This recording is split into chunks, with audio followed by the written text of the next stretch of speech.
Now that the Toronto Maple Leafs are officially eliminated from the 2023 NHL Stanley Cup playoffs, all kinds of rumors swirling about what changes we will see. Could we see a change in the front office, behind the bench, some players? Could we see some trades? What will we see? We'll discuss all the latest speculation around the Leafs as they officially enter the offseason. We have some speculation around the New York Islanders as well. Plus, we're going to recap last night's NHL action. All that coming up next. So welcome back to another video here at Top Shelf Hockey. As I mentioned, we have a variety of things to look at here today. Let's first get started with last night's playoff action. I want to start actually with the Vegas Golden Knights and the Edmonton Oilers. The Golden Knights picked up a 4-3 win in Game 5 to take a 3-2 series lead over the Edmonton Oilers. Game 6 now shifts back to Edmonton, where the Oilers are going to be facing elimination in a must-win situation to extend the series to 7 games. It looked like a good start to the game for Edmonton. McDavid scored early, but then Jack Eichel responded fairly quick after that for the Golden Knights, and it was a tie game. Going into the second period, the Oilers had a 2-1 lead, and then they get into penalty trouble. So now you can debate some of the calls, whether or not they were good calls, bad calls, what have you. And at the end of the day, the calls were made, they get into penalty trouble, and Vegas took advantage, scoring 2 power play goals, and then an even strength goal. So they had 3 goals in a short span. Chase Skinner from the net, and at the end of the day, they had a 2-goal lead. McDavid did score again early in the third to make it close, but they could not get the game tied up. And the Oilers obviously got, like I said, a little bit undisciplined, got away from their game a little bit last night, and Vegas took advantage. It's just that simple. Vegas had a solid game overall. Pretty good performance from Aiden Hill between the pipes. Jack Eichel, Mark Stone, Riley Smith, Marshall, all those guys played relatively well, and they took advantage to take the victory away from the Oilers. So as much as the Oilers were a favorite to be one of the cup contenders, I mean, they are up against it right now, but Vegas is really right up there as well. Certainly finished slightly ahead of them in the regular season. So this series is not like it's one-sided or was expected to be lopsided at all. And I think a lot of us expected a tight, hard-fought series to at least 6, maybe 7 games. So we'll see where that goes, but elimination tour for Edmonton. Of course, with last night, we saw the Leafs and Florida Panthers do battle in Game 5, with the Leafs ultimately dropping the game in overtime and ending their season. The Maple Leafs got down in this series 3-0 to the Panthers. Game 4 in Florida, they were able to pull out a defensive battle 2-1 win. They actually got goals from Marner and Nylander, which the core 4 had not scored in the series up to that point in Game 4. So they got get themselves a win there, stay alive, but they get back home to Toronto. And it's not like it was a bad game. It was a close game in overtime, 3-2. Obviously, they got a couple of important plays for guys like Morgan Riley, William Nylander. Of course, there was the disallowed goal. Morgan Riley thought he had scored the second of the game and tied it up, and the goal did not count. I know based on the original angle, it looked like the puck was sitting under Bobrovsky's pad on the line. I know there are different images circulating out there on social media claiming the puck was well over the line and that they got screwed and all that. But you got to remember at some point the whistle goes, and a lot of those images were after Bobrovsky's getting up. As he starts to get up, the puck definitely moves. I know based on what I saw, I didn't see any clear definitive image showing the puck over the line while the play was alive. That's the key part here. With the whistle not, being the key distinctive factor, and even the referees could even indicate whether even if the whistle doesn't go, they intended to blow the whistle at a certain point as well. Ultimately, that goal did not count. Kept it at 2-1, which I know was a long review, kind of disruptive of the game. I know a lot of fans were not happy. William Nylander did eventually get the game tied up. It goes to overtime. They did actually call a puck over glass penalty against TJ Brody as well, which I was surprised. I disagree with that call. Not that it wasn't all out over the glass, but it happened. Brody was inside the blue line, but the puck goes out more where the bench is, so there's no actual physical glass there. It's different. So I don't really know that they could definitively say that the puck would have cleared the glass 100%. I mean, based on its trajectory, it might have. I just thought, this is overtime in an elimination game, and I don't think that you could definitively say 100% based on where it went that it was definitely out over glass. It should be a delay game penalty. So I thought they were going to let it go. They did not. Thankfully for Toronto, the season did not end on that note, because that would have been really bad. But further into overtime, at one point we saw a turnover in the defensive zone. Radko Gudas gets the puck out up to, I believe it was Nick Cousins in the neutral zone. And then Gudas just takes off up the middle. They have a 3-on-2. He goes straight up the middle, hard to the net, puts the brakes on right in front of the wall, creating a bit of a screen, and Nick Cousins is able to snipe the puck in the net. Now, as Gudas does go to the net, he does briefly grab I believe it was Yarger was the forward that was back. He does grab his stick. It's not, I guess I'm not sure what the count is, probably a couple seconds there. I don't know that they would call that, to be honest, regardless of what you think of the rule book or not. We know that in the NHL, in the playoffs, that they are more lenient and letting stuff go. Like, sometimes it frustrates fans. I mean, I know you see some people say it should be called by the book no matter what. Some people would say, though, if you call everything by the book, the game's going to be way slower and way more disruptive, and it's just going to be out of hand. But we know that that's not how things are called. That the standard does seem to change in the playoffs, and a lot of clutching and grabbing does seem to be let go. So I don't think that would have been called on either side regardless, but I do understand that there is no doubt. He does grab the stick quickly, lets it go, then the cousin comes in and shoots and scores. But that quick second that he does grab it does maybe disrupt Järnkrok the ability to try to defend better. So at the end of the day, the goal goes in, and the game's over, season's over for the Maple Leafs. But in my opinion, they lost the series because they did not score in the first 3 games. They went 7 games in a row without more than 2 goals. Their core 4 guys were not coming through. Matthews, no goals in the series. Tavares, no goals in the series. Marner had 1. They need those guys to play and produce more. It's just that simple. And, that's why they lost. They were done after game 3, not because of a few bad calls in game 5. But that's my take on that. But up to the end of the day, it was a game that had some controversy. There's no doubt. And I know that there's some people that were upset about it. But like I said, I don't think the referees cost the game. The players cost the game. They're the ones on the ice, not getting the job done. And it's just quite that simple. We're going to take a look at the Leafs here and kind of, take a look at their offseason here and some speculation of what we might see in just a moment. First, we have a couple of quick notes here. We did get the Hart Trophy finalists last night as well. Connor McDavid, who's I guarantee he's going to win that far and away after the season he had. No shock from there. Matthew Tkachuk and David Pastrnak come the other 2 finalists. The only real battle here is for second place to be the runner-up, which I suspect is probably going to be Tkachuk, but it wouldn't be shocking if it's Pastrnak, as they both put their teams on their back and carried them a long ways this year. Pasternak's Bruins had a historic season and a lot of adversity with a lot of missed time for some of their other key guys, where he was there and consistent, healthy all year. And of course, Tkachuk was by far the driving force behind the Florida Panthers and had a phenomenal first year down in Sunrise.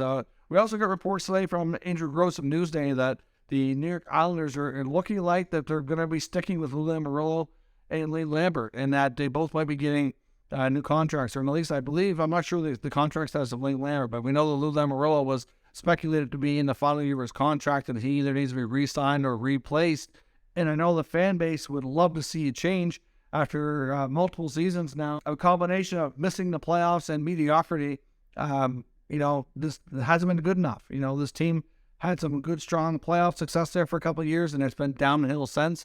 And, it's not where things need to be there. And I think, given Lou's age and how long he's been in the game, yes, he's a great asset to have around. You can make an argument that he's probably forgotten more about the game than most of us will ever know. But at the same time, I think they need a new way of thinking back there. And, he is so loyal to some of these veterans. It's crazy. And they do need more change on Long Island. The fan base is getting restless. And we'll see. But it's been eerily quiet since their season ended, since they had their first round exit. Lamoriello and Lambert did not speak to the media, which led a lot of people to speculate maybe they won't be back. If they still personally have not spoken, so it does seem really weird. But that's not completely unusual for that organization, given the curtain of secrecy that Lou likes to operate behind in the shadows. So, which I know is also very frustrating for a lot of fans to never really know what's going on. So we'll see. I'd like to hear from ownership or from Lou in the very near future so we have a better indication of what this franchise's plans are. Because I know that the fans deserve to know, and I think they deserve some change, and we'll see what they get. It doesn't sound like ownership is going to go down that road, and I hope that's not the case. Now back to the Leafs. We know, like I said, it's time to kind of digress a little bit and kind of analyze things. And no matter what here, I think in the next kind days, week, maybe 2 weeks, you're going to see a lot of big decisions made in Toronto. Now, will it all lead to significant changes? Not necessarily, but I do think it's inevitable that we're bound to see some. And it's probably going to start with decisions that need to be made at the very, very top. We know Brendan Shanahan, of course, as the big boss that reports into the board. He's going to have to decide, is Kyle Dubas going to be offered a new contract to remain as general manager with the Maple Leafs? And secondly, is Kyle Dubas going to accept that contract if he is offered one? Because Kyle Dubas, from all other reports, indicate that he's going to have options with other teams. I know Pittsburgh Hockey Now is reporting that they feel he would make an excellent candidate for the vacant spot open at the Penguins organization. He does have a good close friend that works in Fenway Group as well, and they're huge in analytics within that company, and obviously we know that Kyle is as well and how he likes to operate. So it wouldn't be shocking that would be a good fit from that standpoint, and that they would be the type of place that would be interested in hiring a guy like him. And there's other openings as well. There's a GM job in Calgary. I don't know if there's any interest there, but still there's, Dubas has kind of gained, a pretty good reputation. Yes, they haven't got the job done in the playoffs, but regular season teams have done well. And I think that if he does end his time in Toronto, he's going to get more opportunities. And that would not be shocking or surprising, to say the least. So at the end of the day, that's going to be one of the first decisions. We're really not that far away when you think about it from a lot of decisions that need to be made on the players or player personnel or on the draft, free agency, contract extensions for key players. So that's going to be done by the general manager. So they need to decide the fate of Kyle Dubas. And if they want him to stay, they have to work out a new contract. It's just that simple. So I would suspect that that's not going to take too long to bring a decision on that front. Now, of course, according to Jeeves Myrtle, the Athletic, he feels that there's a really high chance, and I do tend to agree with him here, that Sheldon Keefe won't be back as head coach. A couple of reasons. One, there's a good chance right now that Kyle Dubas isn't back. If Dubas isn't back, I think the odds of Keefe being back are pretty close to zero. I think at the end of the day, if the new GM is hired and brought in, they're going to want their own coach. I mean, as much as this team has been successful in the regular season, in the whole time that they've been rebuilding and working with this group of core players, they've made the playoffs several years in a row. They have one series win, and look what happens every time they get up against the pressure, they crumble. So this team obviously needs a new approach. I think it's fair to say they've had ample opportunities to win together. Now, will all these players go? No, of course not. There's lots of great pieces there, and there's lots to continue to build around. But as it stands with the way it's constructed today, this team just has not gotten the job done.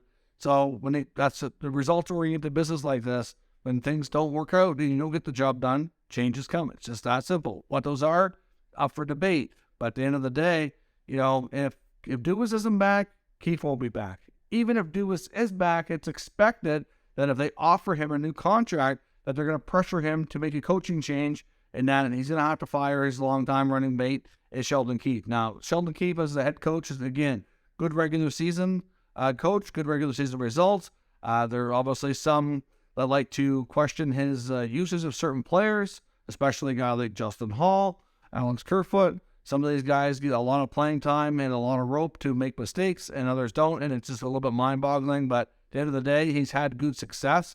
Yes, the playoffs are a different beast. They haven't had a ton of success there, but at the same time, how much blame does the coach get? Obviously, the players have to do the job too. So it's no real shocker that he'll likely get another coaching opportunity. I know Larry Brooks of the New York Post is reporting that he felt that Keefe would be an excellent option for the Rangers. They're looking for a new head coach. So if Toronto decides to come out here with Shanahan and say, you know what, we're going to do something different. We've had all these years of making the playoffs and losing in the first round. Even though we got over the hump this year, we still went out quickly and too easily in the second round. It's really not much better. we need to do something different. And if Keefe and Dubas become available, they're immediately going to have other job opportunities elsewhere. And it's only fair to them that if they're going to be let go, that those decisions are made quickly so they can seek other employment, and so that the Leafs themselves have opportunity to find new people and not, be too late getting that done, because they have a lot of key things that need to be taken care of. They have a lot of UFAs coming up. Decisions on those guys. Look at the list of UFAs is crazy. You've got Michael Bunting, Ryan O'Reilly, Luke Shen, Nola Cherry, Alex Kerfoot, Justin Hall, David Kayev. How many of those guys will be brought back? Maybe a couple, but there's a lot that are going to have to end up walking. Samsonov's an RFA, so that needs a new contract. I think it's fair to say with Joseph Wall, they found themselves a good young goalie of the future, and I think Samsonov played well enough that he could work with them as a tandem. So I think they're definitely going to probably find a way to get rid of Matt Murray. Murray won't be back one way or another. They'll either pay a team, take the contract, and have to give up another asset. They'll buy him out. They'll do something and end up on Romadal Island. I don't know what's going to happen, but Murray will not be in the Leafs organization next year. The tandem will be Samsonov and Wall. I'd be quite shocked if it's something different. That's my take on the goaltending situation. But then you have the core four. You've got Nylander and Matthews are 1 year away from being unrestricted free agents. So that means they're eligible for contract extensions. This summer, the Matthews contract extension is going to weigh heavily and loom large over this franchise. There was absolutely no doubt it's going to be the big story once we hit July 1st, and that's eligible to be negotiated and signed. If he does not sign or goes into the season without an extension, it's going to be a huge distraction. There's absolutely no doubt. It's going to make a lot of fans very much on edge and be concerned that he's going to walk via free agency. Now, Kyle Dubas is not back, and these guys in the core four, your Matthews, Marner, Tavares, Nylander, that Dubas has, making a lot of promises to these guys. He's continued to go back to them, support them, give them new players to work with every year. Clearly, he believes in those guys, and they kind of become close. So, at the end of the day, if Dubas isn't back, is another GM going to feel differently? And they're going to want to pony up more money for Matthews. They've already have a ton of money tied up on their salary cap of these guys. And if Matthews is looking for more money yet again that he's already making without getting the job done in the playoffs, that's going to be, as much as they want to keep the player, that's going to be really tough for them to swallow, and it might prove to be a very tough negotiation. So that's going to be a really interesting, intricate part of what they have to do this summer, there's no doubt. But I do stress that the Leafs want to make a trade and break up that core group of players, that I don't know that Matthews is going to be that guy. They would need to be treading very carefully here. He's a first overall pick. Guys like that don't come along very well, and even though he hasn't had a ton of playoff success yet, he's still young. You need to be careful there. Guy like William Nylander's contract looks like a bargain based on his regular season play, and under the core four guys, he certainly was one of the more reliable guys in the playoffs. Had his moments of inconsistency like the rest of them, sure, but it doesn't seem like the pressure was getting to him. He's able to play a little bit looser, which in some ways is good, in some ways it's not. I would not trade William Nylander. I think he's got a great bargain contract, and to me, he's giving you great value. Mitch Marner is a guy who concerns me a lot because he's also making a ton of money. He's got an extra year in his contract compared to Austin and Willie. But problem is there, he seems to buckle under the pressure, not having a good run in the playoffs. But the way their offense is created, they run so much through Marner that if they did decide to make a blockbuster trade and trade Marner for something else, they can either try to really improve the blue line, they can then try to maybe improve the middle six. I don't know what they do for a trade of Marner, or maybe they just try to find a hockey trade for a different type of player. But I'd be worried about some of these other guys and how it's going to impact their production, because he's so integral in getting in the puck. He's like a big-time distributor. He's huge on the power play. Very much a playmaker at Hart. So, again, as I understand the desire by some fans to trade him, because you see that he buckles under the pressure. You see that, he's making a ton of money and he's not getting the playoff results. I get it, but it's going to be such a huge impact to the team that it's going to impact the other guys. Ideally, the guy that should go is Tavares. I honestly never was on board with the Tavares signing in the first place. It is what it is. It's way too late to debate that now. But at the end of the day, he's not worth the money he's getting paid. To be honest, he never really was. That was a huge overpayment to bring in a veteran guy as a hometown guy to support these guys who were really young at the time, Matthews, Marner, and Nylander. I understand the concept of bringing in a veteran guy to really lead and help these guys grow, but not at that price tag. And I understand, I've heard Leaf fans tell me the whole time, well, other teams were offering as much money or more. Okay, let them. That doesn't make the mistake there and make it right. If San Jose wanted to pay him $13 million, great. Go have at her. You could have done a lot more with that money to make this team a little bit more balanced. It's just that simple. Tavares has not had playoff success. It's just, is he a good player? Sure. Was signing him completely wrong? No, but signing him for that price tag, in my opinion, was wrong. He's got a full no-move clause, though. He's not likely going to waive to leave his hometown team that he's the captain for. You're kind of stuck. So what do you do with the core four? I don't know. Like, you probably can't trade Tavares because of that. I don't think you should trade Nylander because of the value that he brings. And like I said, at the end of the day, when the chips were down, he was the most productive. And then you got Matthews, who's a goal-scoring centerman. You got Marner, who's a playmaking winger. They're all kind of unique. And Matthews and Marner are making the most money out of the other, between the four of them. And they're likely going to want more money again. And that's going to be a problem because the cap has not increased a whole lot over time to really justify that. So at the end of the day, I don't know what you do, but you got to be careful here. You do need to make, I think they need to have change, clearly, because this, like I said, it's not working to get over the hump. But I don't know what the best plan of attack is. So I'd like to know from you, on the core four, like I said, Matthews, Marner, and Nylander don't have that trade protection in their contracts as of yet. They will have some of it, though, as of July the 1st, when their final years kick in. Tavares has that. So there's no point in talking about trading Tavares. He's never going to agree to it. And who's going to take that contract on? He's getting older. He is slowing down. Nobody's going to take Tavares at that money now. There was other teams willing to sign him for that or more. When he signed him to leave, sure, that was a while back. I don't know. It's not going to be... It is not, to me, is not that simple. When it comes to the UFAs, there's lots of guys you can let go. You can kind of get a fresh start with some degree here. The blue line is better than it has been. I'm still not convinced it's exactly perfect in order to be a cup champion.